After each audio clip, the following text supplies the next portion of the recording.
Boa noite. Hoje é quarta-feira, 4 de fevereiro de 2026. E este é o programa No Fio da História, produzido semanalmente pela Rádio Toda Palavra e exibido também em nosso canal do YouTube. Inscreva-se no canal e ative o sininho para ser notificado dos próximos programas. Trump fecha o cerco contra o Brasil. Depois de convidar Lula a compor o seu chamado Conselho de Paz, com o qual pretende consolidar a ocupação da faixa de Gaza após o genocídio israelense, que já matou mais de 70 mil palestinos, a maioria crianças e mulheres, o presidente americano agora quer o Brasil dentro de uma aliança de governos amigos dos Estados Unidos contra a China. Esta semana, o chefe da diplomacia norte-americana, Marco Rubio, conversou por telefone com o chanceler brasileiro, Mauro Vieira, e o convidou a participar de uma reunião marcada para esta quarta-feira, 4 de fevereiro, enquanto este programa está indo ao ar. O ministro das Relações Exteriores deu desculpas de agenda para não comparecer, mas no próximo mês é o próprio Lula que não terá como escapar das pressões de Donald Trump. A reunião na Casa Branca, em Washington, acertada entre os dois presidentes durante conversa telefônica em janeiro, está praticamente confirmada para março, e Trump está decidido a colocar Lula contra a parede para forçá-lo a ceder as terras raras do Brasil para os Estados Unidos. Mais do que isso, segundo informações do jornalista Jamil Chad, Trump já se antecipou e está formando uma aliança com governadores de oposição ao governo brasileiro para começar a mapear as terras raras do país à revelia de Brasília. Entre eles, Romeu Zema, de Minas Gerais, e Ronaldo Caiado, de Goiás. Qualquer semelhança com os acontecimentos que antecederam o golpe militar de 1964, com governadores oposicionistas ao presidente João Goulart, como Carlos Lacerda, Magalhães Pinto e Adhemar de Barros, fazendo romarias à Casa Branca, não é mera coincidência.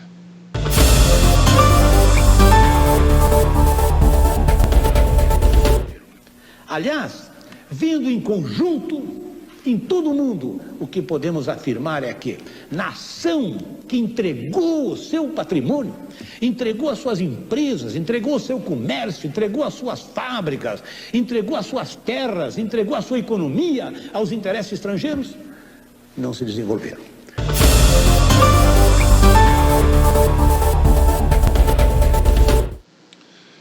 Bom, mais uma vez aqui comigo no estúdio, Brizola Neto, nosso analista, comentarista político. Brizola, que situação é essa agora que aguarda o presidente Lula, esses arreganhos de Donald Trump agora, quando parece que o cerco se fecha contra o Brasil? Como é que você vê essa situação aí que está para acontecer nos próximos dias, no mês de março? Como é que fica o Lula diante das pressões de Donald Trump? A gente tem falado aqui, em seguidos programas, que os Estados Unidos não vai deixar passar batida a eleição desse ano aqui no Brasil. Os Estados Unidos ele vai fazer de tudo para ter um governo subserviente, um governo dócil aos seus interesses, Ele está de olho aqui nas nossas riquezas naturais, está de olho aqui na exploração do trabalho do povo brasileiro. O Brasil é um país muito importante nesse jogo geopolítico e esse é mais um episódio que a gente está assistindo, de pressão, clara pressão política do Trump para cima do Lula, porque quando ele flerta com governadores, falando em explorar terras raras, é óbvio que isso é um claro movimento político, porque a legislação brasileira é muito clara. Quem detém o subsolo brasileiro, está gravado na Constituição Brasileira de 88, lei criada lá em 1934 pelo presidente Getúlio Vargas, é a União. A União ela detém o controle, ela detém a posse, a propriedade do subsolo brasileiro. E não é possível você fazer qualquer tipo de negociação com governadores. Agora, quando você olha o Trump conversando com Caiado, quando você olha o Trump conversando com Zema, governadores de oposição, é mais uma pressão política, né, meio que, né, para quem entende, né, a gente percebe ali que é o seguinte, ele pressionando o Lula, tipo assim, ou você faz o nosso jogo aqui, ou nós vamos começar abertamente a trabalhar para que a oposição vença as eleições no Brasil. Então, a gente está diante de um impasse, né, e o Lula, né, essa cautela que o Lula vem tendo nas relações geopolíticas, né, essa cautela que ele tem tido em posicionar o Brasil diante de tantos arreganhos do Império, né, foi assim na questão da Venezuela, assim agora com esse convite indecoroso para que o Lula participasse desse Conselho da Paz e agora novamente, né, reiterando esse convite. O Trump dá nome engraçado para as coisas, né? Ele fala Conselho da Paz, quando na verdade é um conselho, né, que reúne aqueles que acabaram com Gaza e um conselho que a gente poderia denominar como Conselho do Trump, já que ele se autonomeia presidente vitalício. Agora ele quer criar um grupo de amigos dos Estados Unidos, que de amigos não tem nada, né? Os Estados Unidos quer reunir em torno dele países que se submetam aos seus interesses. E os interesses americanos, vamos deixar bem claro aqui, são os interesses que impedem qualquer país de se desenvolver. Né? Se olhar o que aconteceu, por exemplo, no Brasil e na China na década de 90, isso é bem explicativo.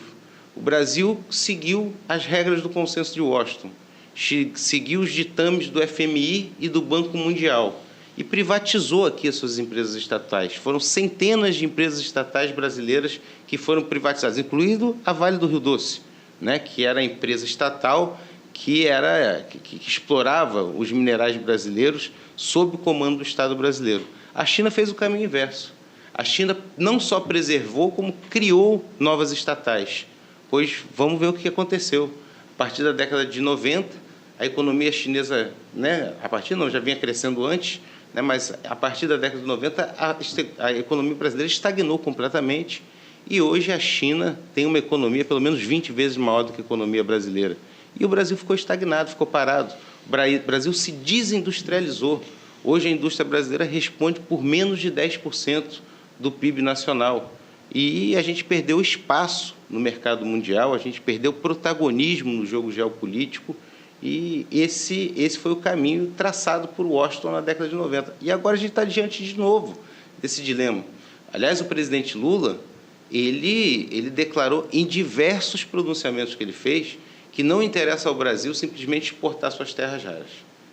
Que o processo de produção, de exploração de terras raras no Brasil tem que ser acompanhado de investimentos que permitam ao Brasil agregar valor a esse processo, desenvolver uma cadeia produtiva e botar o Brasil no jogo dessa nova indústria, né? Essa indústria aí que é a terceira revolução industrial. O Brasil, para entrar nesse jogo, ele não pode simplesmente pegar suas terras raras e entregar aos interesses americanos. Ou a gente assume o controle desse processo produtivo, e aí não tem como a gente não lembrar o que fez o presidente Vargas, né? O presidente Vargas, em 1934, ele não só nacionaliza o subsolo brasileiro, ele não só garante que o subsolo é propriedade da União, ou seja, do povo brasileiro, ele cria uma empresa estatal chamada Vale do Rio Doce, e essa empresa estatal, ela não só produz, né, ela faz a exploração dos minérios, como desenvolve toda uma cadeia logística, toda uma cadeia produtiva, né, para agregar valor, que culmina, inclusive, na vinda da CSN para o Brasil. Além também da Petrobras, né, que, na época, né, não queriam que o Brasil explorasse o petróleo brasileiro, porque queriam, evidentemente, entregar para as petrolíferas americanas. E, ao definir por lei que o subsolo pertence à União, o presidente Vargas garantiu as riquezas do nosso subsolo, os minérios, o petróleo, né, como patrimônio do povo brasileiro, né? Agora, Brizola, vamos aqui rememorar um pouco os últimos lances de Donald Trump em relação ao Brasil. Em julho, logo no início de julho do ano passado, ainda no encerramento da cúpula dos BRICS, no Rio de Janeiro, né, presidido pelo Brasil, o Trump anuncia aquele tarifaço contra o Brasil de 50%, numa clara demonstração de que ele estava dando uma resposta à participação do Brasil nos BRICS e uma liderança natural do Brasil dentro desse bloco, né? Veio esse tarifaço, o governo brasileiro negociou, né, procurou negociar, a economia brasileira deu uma resposta até positiva, né, mostrando que nós não dependemos dos Estados Unidos para manter as nossas exportações, né, e o Trump depois deu uma recuada, né. Aí veio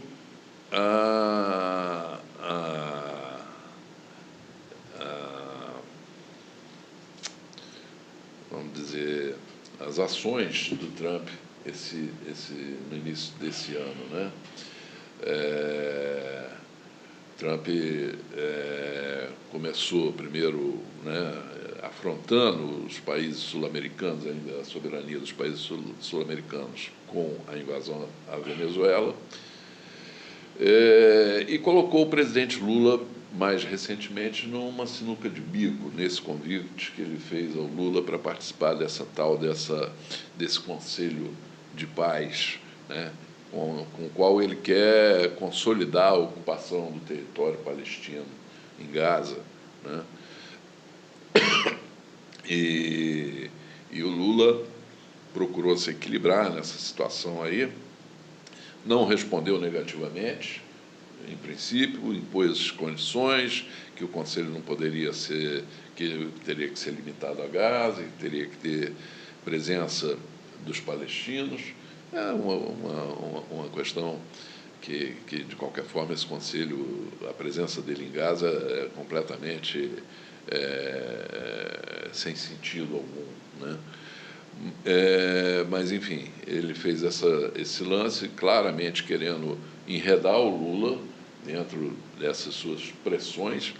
E agora, por fim, né, eles marcam essa reunião, que parece que vai realmente acontecer em março, na Casa Branca, a ida do Lula à Casa Branca, e o Trump parece que quer dar uma chave de braço no Lula ali, né? Já deixou claro que vai levantar a questão das terras raras. Então, na verdade, o cerco vem se fechando contra o governo brasileiro, né? Depois do que aconteceu na Venezuela, e agora que nós estamos aí na expectativa também de um ataque massivo, né, das Forças Armadas dos Estados Unidos contra o Irã, né, temos aí essa pressão que vai recair sobre o Brasil. Como que você acha que o presidente Lula deve se comportar agora diante desse quadro? O presidente Lula está diante de um desafio muito pesado. Os Estados Unidos ele está cobrando do Brasil um alinhamento sem questionamentos. Essa que é a realidade. Quando ele chama o presidente Lula para participar desse conselho absurdo, né, onde ele se autonomeia presidente vitalício, onde ele cobra dos países que vão participar uma contribuição de $1 bilhão, né, onde ele quer ter um poder discricionário para substituir a ONU e convida o Lula para participar desse conselho, ele está querendo desmoralizar o Lula, está querendo desmoralizar, inclusive, qualquer possibilidade de o Brasil se inserir na construção de uma nova ordem mundial, multipolar, né, onde os países afirmem a sua soberania. Quando o presidente Trump e os Estados Unidos fazem a invasão da Venezuela da maneira que fizeram, sem nenhum tipo de consulta à liderança regional do Brasil, eles colocam o Brasil numa situação de um país que não defende a soberania do seu próprio continente, que não defende os seus vizinhos, né? E agora, né, essa ameaça velada, né, inclusive negociando diretamente com governadores, né, o que é uma completa quebra dos protocolos, né, de diplomacia, né, onde o que tem que ser respeitado são as lideranças dos estados nacionais. Você imagina o Lula fosse articular, né, com o governador de Nova York, né, qual seria a reação do Trump? E desmoralizando, inclusive, a liderança do Lula no Brasil. E ele está cobrando isso, e a ameaça clara, agora nesse movimento, então, essa ameaça fica muito clara, é de ele apoiar a oposição, apoiar abertamente a oposição no processo eleitoral desse ano. Então, o Lula, né, ele precisa ser mais Lula do que nunca nesse momento. E aí me lembra um pouco até, né, a gente lembrar um pouquinho a postura da política externa do presidente Getúlio Vargas. O presidente Getúlio Vargas, ele soube, né, num momento de muita pressão, uma pressão similar, inclusive, a que a gente está vivendo nesse mundo de hoje, né, na questão geopolítica, né, o presidente Vargas, quando teve que posicionar o Brasil em relação à Segunda Guerra Mundial. O presidente, ele foi sofrendo muitas pressões, né, e aí começou a ter uma pressão enorme dos Estados Unidos para que o Brasil entrasse na guerra, né, e o presidente soube fazer isso de uma maneira, o presidente Vargas soube fazer isso de uma maneira em que ele não deixou de se alinhar aos Estados Unidos na Segunda Guerra, né, fez inclusive uma concessão de uma base militar em Natal, mas, em troca disso, garantiu o projeto de desenvolvimento nacional, garantiu o financiamento da CSN, garantiu que a Petrobras continuasse, garantiu que a Vale do Rio Doce continuasse, ou seja, ele garantiu o apoio dos Estados Unidos a um projeto nacional, o que não parece ser possível de se construir nesse momento. Então, eu acho que a estratégia, o que eu espero, né, que todos nós nacionalistas esperamos do presidente Lula, é que nessa negociação difícil que ele tem pela frente, né, que não é simples você se opor aos interesses americanos, a gente vê que a maioria dos países não faz isso, mesmo a China e a Rússia tentam não fazer uma posição de hostilidade aos Estados Unidos, abertamente, né? Então, o Brasil ele tem uma postura de não hostilidade, por mais absurdas que sejam as ações do governo americano, mas preserve o interesse nacional, preserve a soberania do país e preserve, sobretudo, um projeto onde o Brasil defenda suas riquezas, né, e que possibilite a ele transformar essas riquezas e não simplesmente ser um exportador de matérias-primas. Então, essa questão das terras raras, assim como o petróleo, ela é muito sensível, né? Então, uma negociação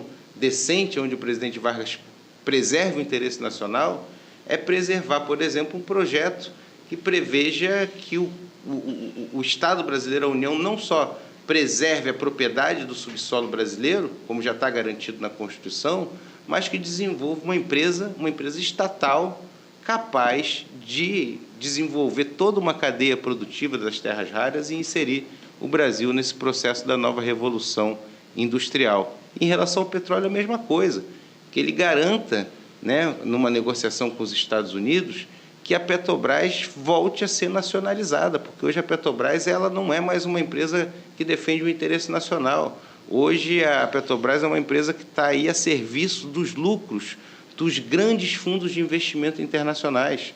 Esse dinheiro todo que está entrando na Bolsa de Valores, que a gente tem visto, né, a Bolsa de Valores está batendo recorde aí com a entrada de capital estrangeiro, a maior parte deles está indo para comprar ação da Petrobras, né? E aí você vai ver quem são os grandes fundos de investimento, é o BlackRock, é o Vanguard, são fundos dos grandes capitalistas americanos que estão se apropriando do capital da Petrobras e que passam a ditar a política da empresa.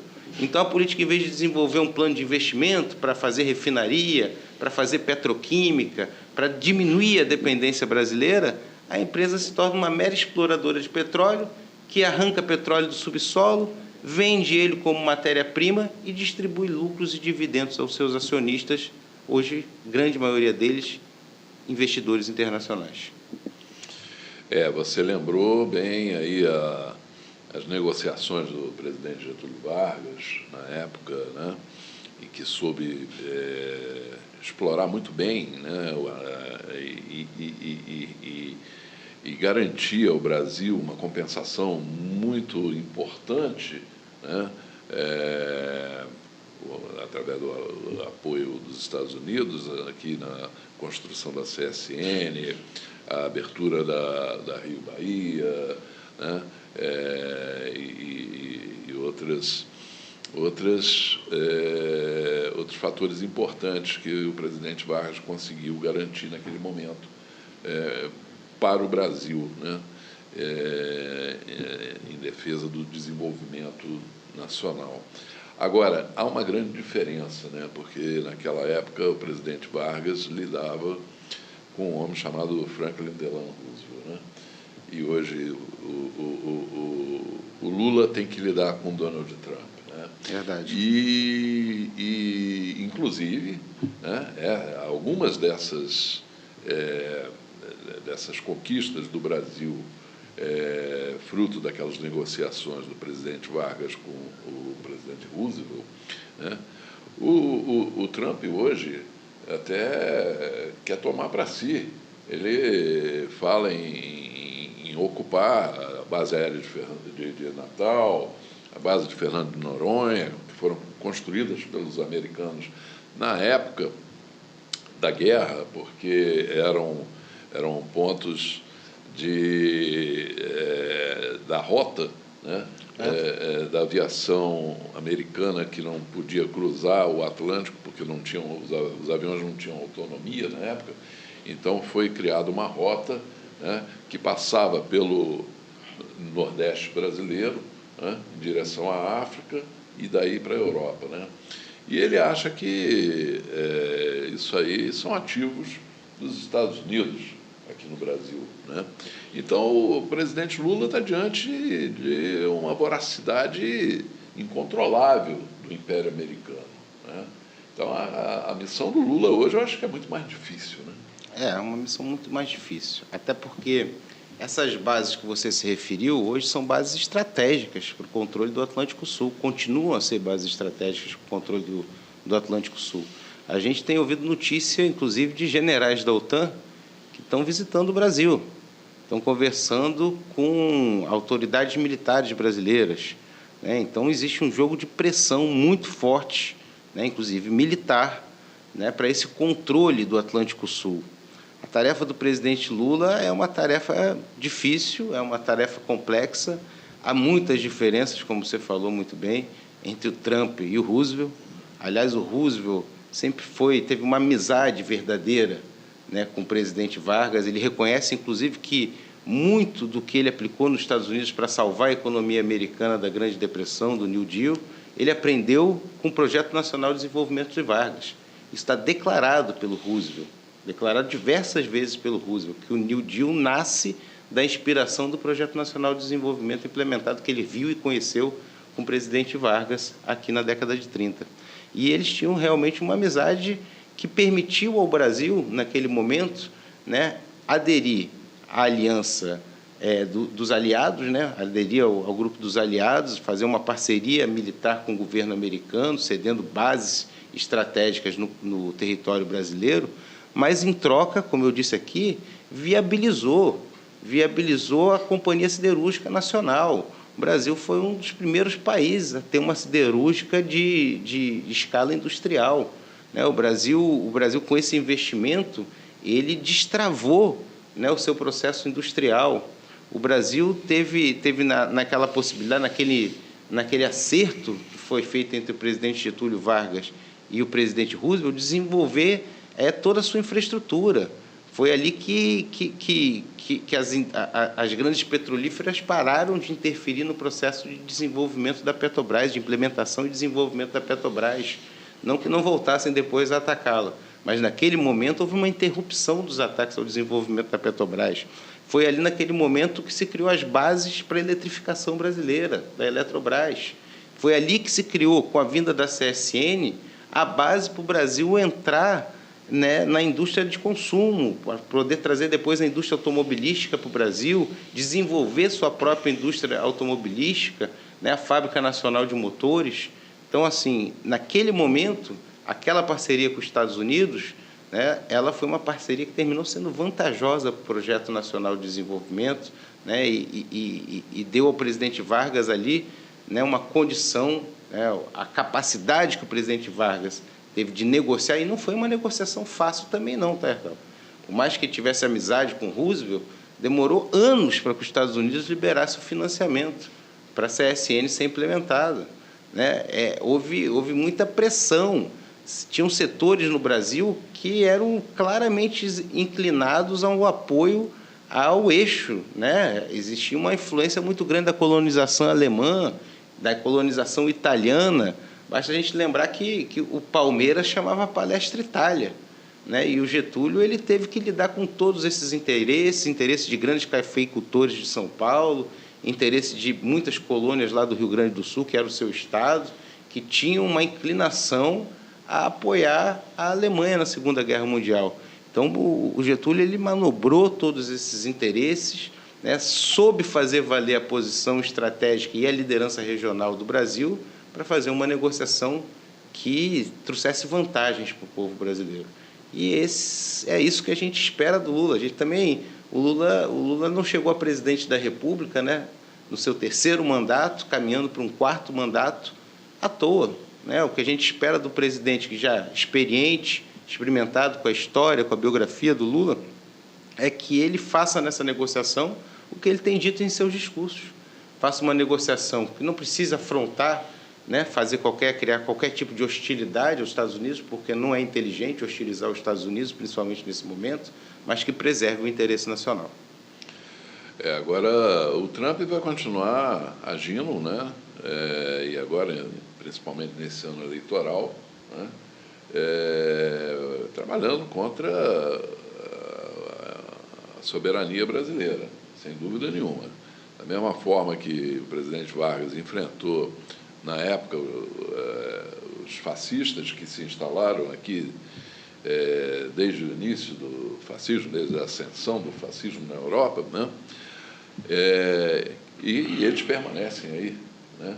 O presidente Lula também teve que enfrentar os fascistas para poder tomar posse e para poder governar, depois da tentativa de golpe. Não tem vida fácil, Hertal. Você vê o próprio Getúlio, né, depois dele ter criado, né, um acordo que foi importante para o Brasil, ter conseguido afirmar a soberania e defender o projeto nacional num acordo com Roosevelt dos Estados Unidos, né, no seu 2º mandato, a partir de 50, os interesses americanos voltaram de novo para o Brasil e levaram o presidente Vargas ao suicídio, né, obstacularam todo o processo de desenvolvimento nacional, né, mesmo as conquistas que tinham sido feitas, a própria Petrobras foi sabotada ao máximo a criação da Petrobras, né, e os interesses americanos vieram com tudo para cima do Brasil, criando uma campanha caluniosa e difamatória do presidente Vargas, criando todo um processo de instabilidade política no Brasil que levou o presidente Vargas ao suicídio, né, e logo depois, mas tentaram o golpe em 61, tentaram o golpe contra o Juscelino,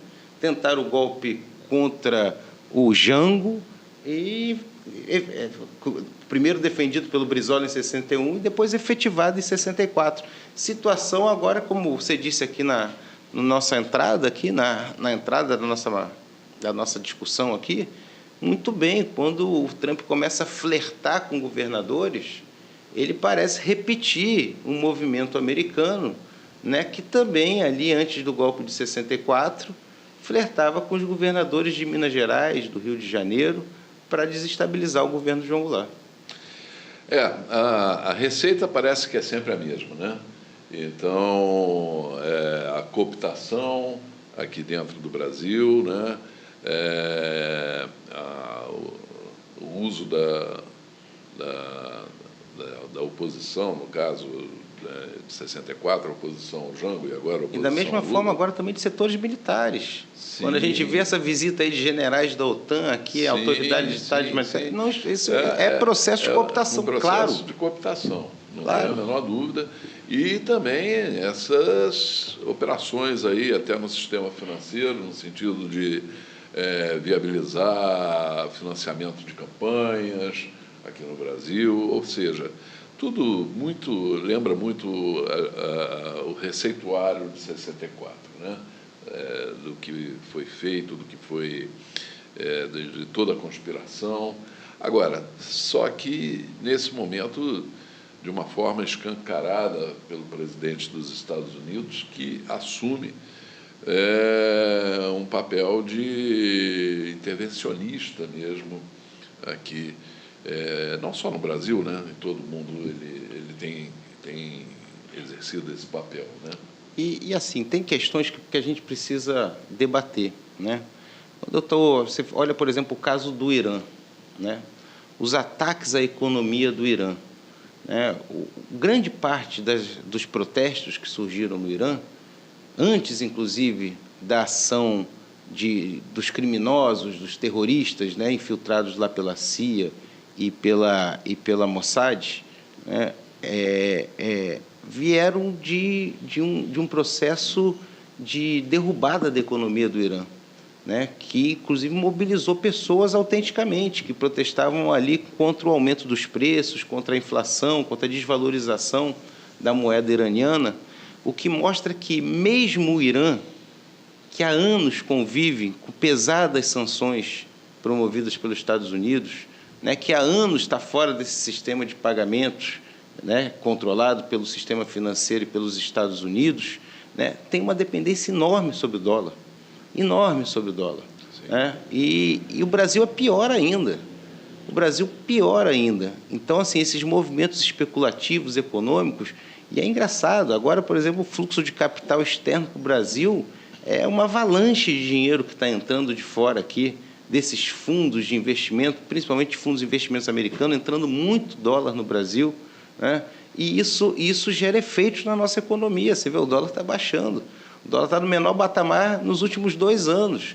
Isso tem efeitos eleitorais, né? Por quê? Porque o dólar baixando, a inflação, a pressão inflacionária cai. A pressão sobre os preços dos alimentos, dos combustíveis, tudo cai. E, aparentemente, a vida do povo melhora. Aí um simples movimento que pode ocorrer do dia para a noite, porque esse capital especulativo ele sai da mesma maneira que entra, num piscar de olhos, né? Pode criar uma crise econômica brasileira profunda, uma pressão inflacionária enorme que pode estourar na véspera da eleição. Então, eles vão usar de todos os instrumentos para influir na eleição brasileira. E o Trump, agora, ele está botando o Lula à prova.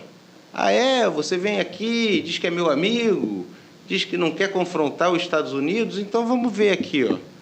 Quero as terras raras, né? Eu quero que você não interfira no processo geopolítico, se reserve aí ao seu país aí e não diga o que eu posso ou não posso fazer na Venezuela. Em Gaza eu quero apoio aqui, ó, em Gaza, para você legitimar o genocídio que a gente praticou aqui. Então ele está botando realmente uma pressão enorme no presidente Lula e o que ele está deixando claro quando flerta com os governadores da oposição é que, se ele não se submeter a isso, ele vai usar de todas as armas possíveis para influir no processo eleitoral brasileiro. E aí, então, o nosso desafio, né, porque há um limite, né, tem que ser construído um limite a tudo isso, e é isso que a gente espera do presidente Lula, né, com a sua habilidade, com a sua capacidade, né, de mediar esses conflitos e se colocar numa posição que não seja uma posição de hostilidade, mas que preserve o interesse nacional, da gente mostrar isso ao povo brasileiro, que nós estamos sob um severo ataque do imperialismo e que capitular nesse momento pode ser condenar o Brasil, né, a uma situação colonial que talvez nunca mais se dissolva. É isso. Acho que nós estamos diante aí de, mais do que nunca, de 2 condições essenciais, né? A primeira, como nós temos falado aqui, é de uma frente ampla no Brasil, principalmente nesse ano eleitoral, em defesa da soberania nacional, né? E a nível global, né, que na próxima cúpula dos BRICS, no final desse ano, na Índia, os BRICS tomem a posição que já estão tentando há muito tempo, mas agora eu acho que está se tornando cada vez mais urgente e necessária, que é a criação de meios de pagamentos independentes do dólar, né? Criar as opções ao dólar numa economia multipolar. Essas duas questões são questões que demandam um certo tempo para ser construído. O governo do presidente Lula, primeiro, para conseguir construir essa aliança de defesa da soberania nacional, ele precisa desatar certos nós que compõem o seu governo. Dentro do próprio governo existem setores claramente que são aliados dos interesses imperialistas. Quando a gente pode dar um exemplo claro, o setor do meio ambiente. O setor do meio ambiente, ele trabalha incessantemente para impedir o desenvolvimento nacional, para impedir o aumento do investimento, trava a Petrobras na margem equatorial, trava investimentos importantes na área de mineração, inclusive até do próprio agronegócio. Então, assim, dentro do governo e por uma liderança que tem repercussão na população brasileira, que é a da Marina Silva, mas que é claramente aliada dos interesses internacionais, dos interesses que querem que o Brasil não desenvolva a sua economia e continue a ser um fornecedor de matérias-primas. Existem setores financeiros dentro do governo que defendem a política dependente do dólar. Então, para criar essa frente nacional, para criar um novo arranjo político, isso não é simples, isso leva tempo. Para o presidente Lula conseguir desamarrar suas alianças que o levaram a esse mandato presidencial e construir uma outra aliança, me parece que não é um processo fácil de se construir antes da eleição. E em relação aos BRICS, da mesma forma, você construir essa nova ordem mundial multipolar, você construir um novo sistema econômico e comercial que esteja caminhando longe, que não dependa do dólar, principalmente, para fazer as suas trocas comerciais, isso também demanda tempo. Só para a gente ter ideia, as trocas entre o Irã e a Rússia são feitas em dólar até hoje. Então, assim, não é uma coisa que vai se fazer. Então, me parece que o presidente Lula vai ter que ter muita habilidade, conseguir levar esse jogo aí até o processo eleitoral, e aí sim, depois da eleição, no seu quarto e provavelmente último mandato de presidente da República, reconstruir uma aliança nacional, não mais baseada numa frente ampla que buscava subjetivamente defender a democracia e derrotar a extrema-direita, mas numa coalizão de governo que busque afirmar um projeto nacional e defender a soberania do nosso país. É isso. É um desafio e precisamos enfrentá-lo. Precisamos ganhar a eleição e construir as bases para realmente afirmar esse projeto. E o presidente Lula tem que firmar a mão nessa queda de braço aí com o Donald Trump. É isso, firmar a mão e conseguir ir levando esse jogo para que a gente não tenha aqui uma influência dos Estados Unidos no nosso processo eleitoral que possa trazer, aí sim, um governo extremamente vassalo aos seus interesses, que recolonize aqui o nosso país. É isso. Bom, ficamos por aqui nessa edição de No Fio da História. Convidamos a todos para que estejam conosco aqui na próxima semana, sempre às quartas-feiras, a partir das 19 horas, na estreia do programa No Fio da História.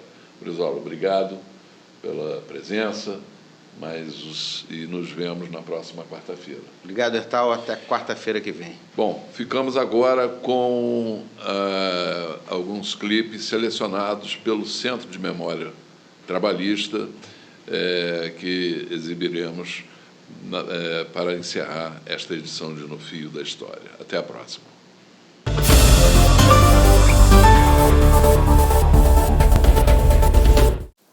Centro de Memória Trabalhista, um departamento do Partido Democrático Trabalhista. Nossa função é armazenar, conservar e divulgar todo o legado trabalhista. Nesse sentido, a gente tem publicações como cartilhas, revistas, encartes, tudo disponível gratuitamente na nossa biblioteca virtual www.flb-ap.org.br. Nesse sentido, a gente ajuda a nossa militância e a academia com os materiais produzidos pelo Centro de Memória.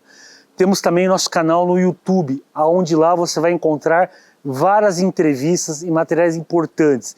Nosso canal no YouTube, Centro de Memória Trabalhista. Veja agora um vídeo produzido pelo Centro de Memória Trabalhista e pelo Estúdio de Legalidade. Confira. Mais arcaica, mais anacrônica do que a receita do FMI? Qual a nação neste mundo que, seguindo o receituário do FMI, desenvolveu-se? Eu quero saber. Aliás, vendo em conjunto, em todo o mundo, o que podemos afirmar é que nação que entregou o seu patrimônio, entregou as suas empresas, entregou o seu comércio, entregou as suas fábricas, entregou as suas terras, entregou a sua economia aos interesses estrangeiros, não se desenvolveram. Só se desenvolveram aquelas nações que, com brio, com orgulho, procuraram, através do seu próprio povo, construir e fazer o desenvolvimento. Pois bem, volto a insistir em relação a esta onda, este verdadeiro bombardeio de propaganda visando nos confundir. Vejam, por exemplo, o que fazem com este falso dilema: privatização, estatização.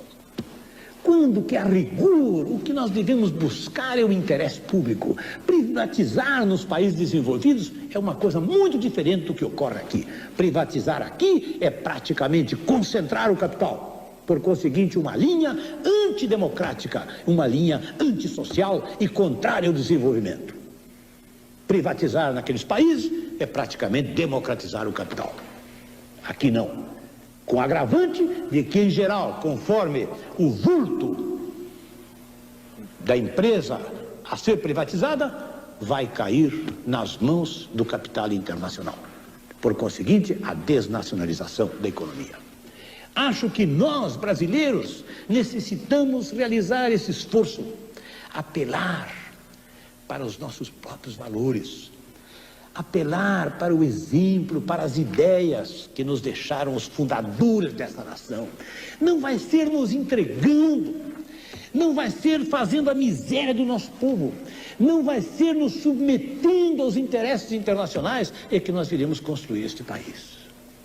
Será que um governo como este, que acende e adota estas ideias e estas medidas, poderá alcançar algum resultado quando ontem um águia como o senhor Delfim e o senhor Roberto Campos, com toda a força e a disciplina de um regime militar, nos levaram a esta crise? Não tem saídas por estes caminhos. Os nossos caminhos são democráticos. E não há outro senão a redenção do nosso próprio povo. Nós temos que nos voltar essencialmente para dentro, com vergonha, com orgulho, com amor próprio, nós próprios fazer o nosso desenvolvimento. Cuidado, povo brasileiro, com toda esta massa de propaganda que está aí, especialmente com esta linguagem dos tecnocratas. Os meios de comunicação dão grande repercussão para esta linguagem que nós chamamos de economês. Tudo isso se destina a nos confundir, embaralhar a nossa visão do conjunto. Quer que todos nós permaneçamos preocupados com esta árvore, com aquela outra, e nos esqueçamos da floresta. Nós precisamos considerar que a economia brasileira não é autônoma, não é um universo independente, fechado. De tal modo que, resolvendo o problema do déficit público, resolvendo mais este e mais aquele outro problema, a situação desta, daquela árvore, nós teremos a solução da floresta resolvida. Não.